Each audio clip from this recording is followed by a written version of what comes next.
So I got Marlon here. He's putting this pandan. Very prickly. Yeah, very prickly. Prickly kind of plants. Pandan. Hit your finger. You be careful to plant. Oh. Yeah, he's putting that down in the sand for me. These are spread out roots like just like mangroves will. They'll spread out and hold the sand together. They'll grow tall with a real smooth bark like a tree. So once they get tall and start coming up off the ground, they won't be so prickly because that'll be high above your head. But they grow a really unique root system, and there's actually a lot of stuff you can do from the leaves from them also. You can cook with those leaves. They make a lot of different things, matting and all from those leaves. But the number one thing I'm looking at is erosion control along the beach right here. So there's some seeds, some little pods that came, and Warren down at Antique gave me those little pods too. Let me see one of those real quick, Marlon. This is one of those little pods. It's like a seed off of it.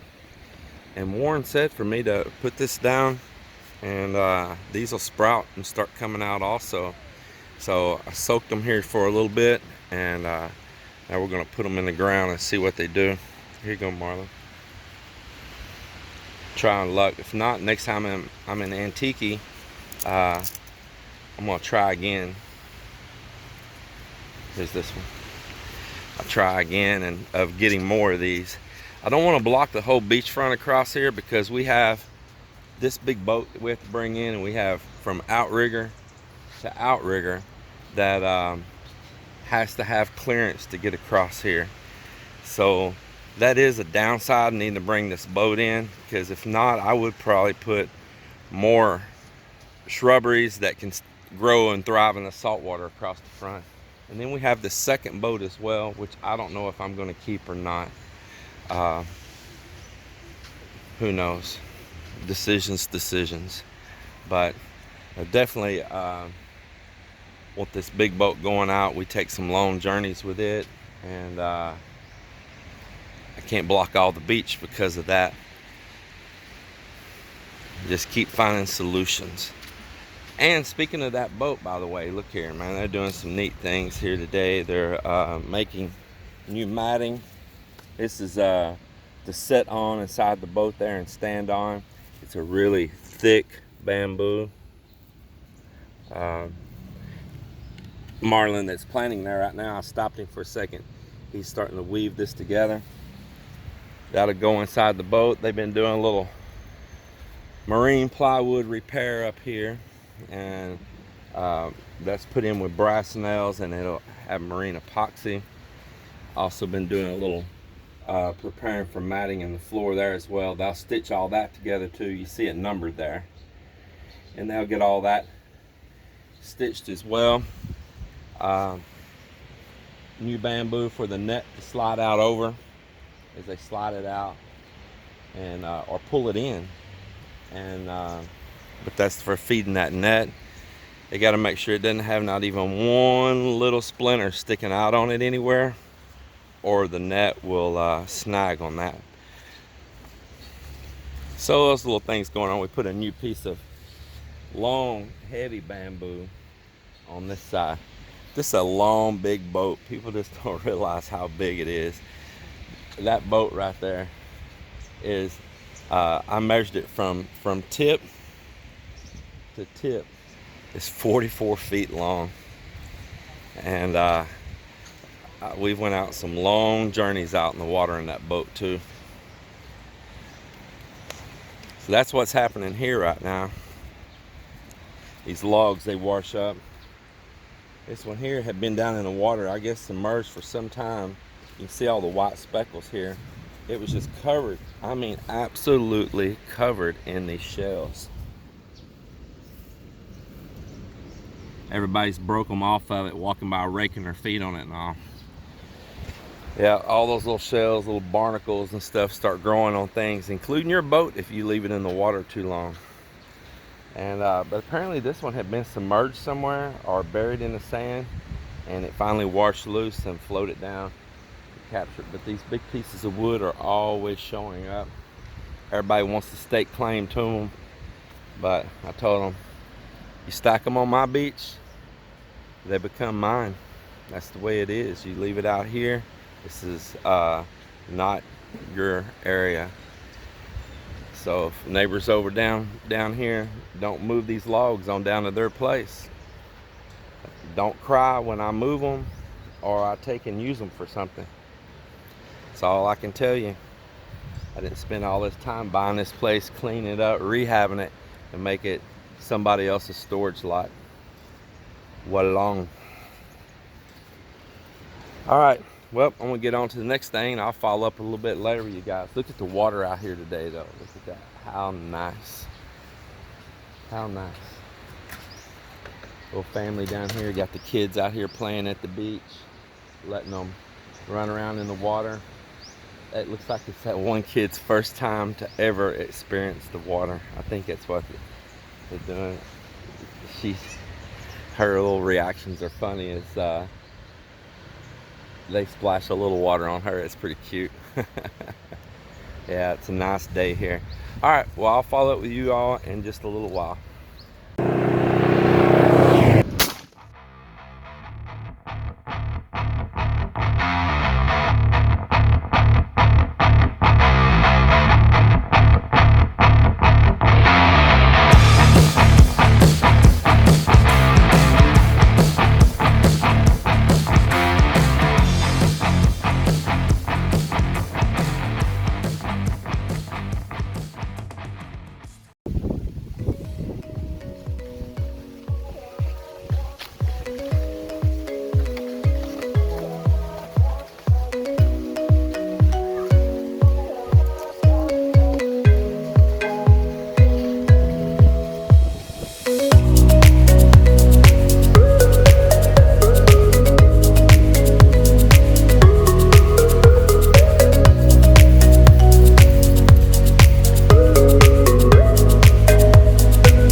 So it's the middle of the afternoon right now, and they've been busy over there building that scaffolding. First thing you got to do is you got to have ways to get up and access and work. You got to have safety. You know, you've got to have walkways. Now, I want to discuss that. The reason that I am using bamboo, one thing, it's the common thing here in the Philippines to use when you're building scaffolding and bracing, especially on these size projects. Maybe on big, huge buildings, they're going to use a lot of steel scaffolding, commercial jobs and all. But out here in these areas, first just to source scaffolding and rent it, and what you pay for rent and them deliver it and set up and all that, and you're underneath the time crunch. Then the bamboo, I can buy it. It's mine. It's super strong.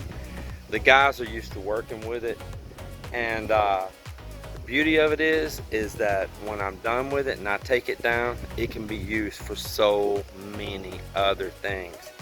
When I give my money to the scaffolding company for a rental on scaffolding, that's it. They got my money. When they come pick up their stuff, there's nothing left to show for it.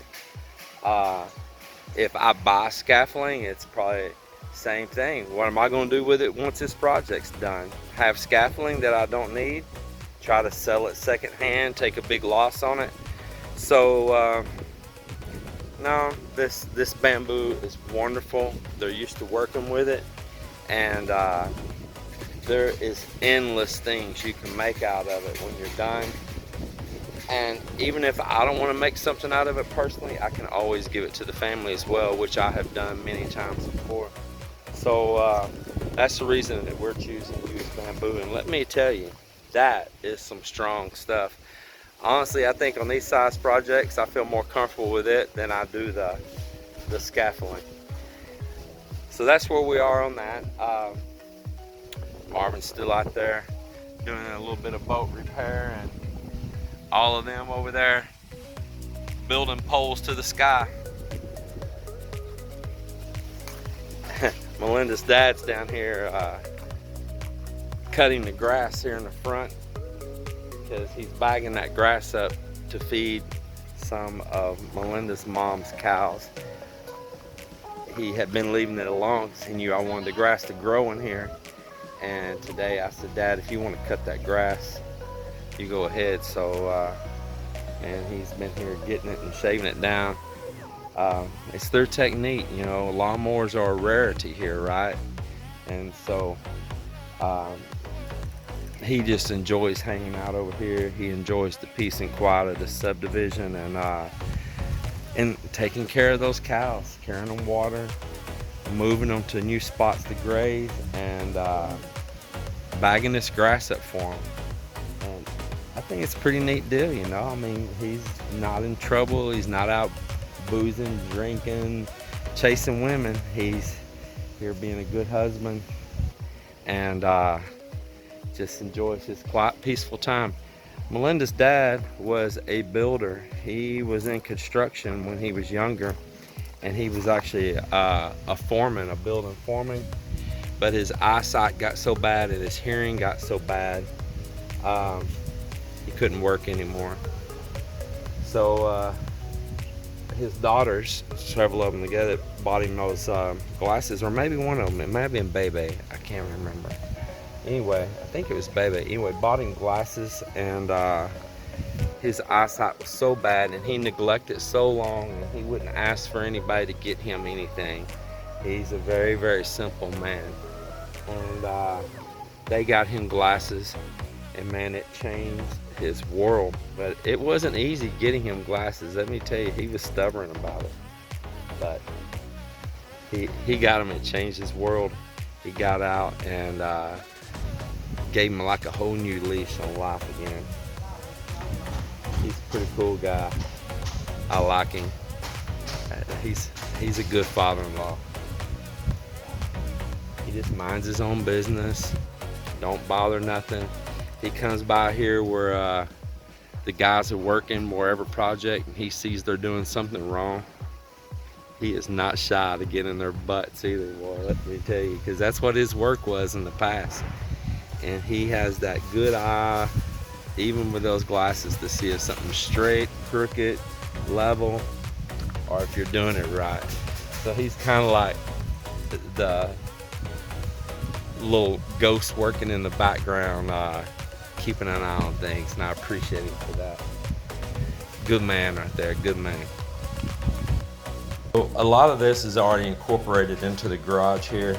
So all of these I'm putting my hand over. Let me see to where, yeah, to here. All these are already done under my hand. That is part of this garage here. Of course, the house is going over the top of this garage. So the only ones we actually have left to do is these right out over here. So that's not too bad, huh?